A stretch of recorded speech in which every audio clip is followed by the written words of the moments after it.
ito yung mga kaibigan ko, hindi malaman kung anong iihawin. Tapos tinawag ako, sabi niya, pagkatawag yung aso. Samantalang dalawa na yung nakapaligid na aso. isang pit at saka ball, ha? Yung naka-green pit yon, yung nakadila ball.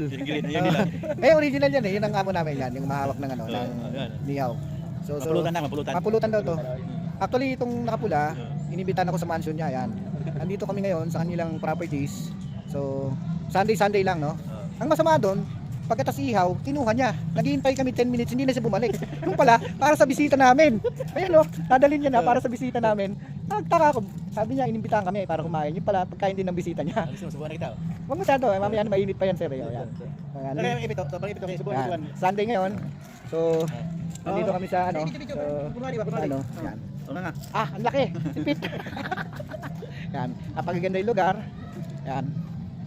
Yan. Salamat to sa nag-imbita, no? Pero ang may-ari nito, yung property nito si Madam A kung tawagin namin. Saka Sir A, yan. Dito kami ngayon. Sunday, good vibes, and Sunday, have fun. Right.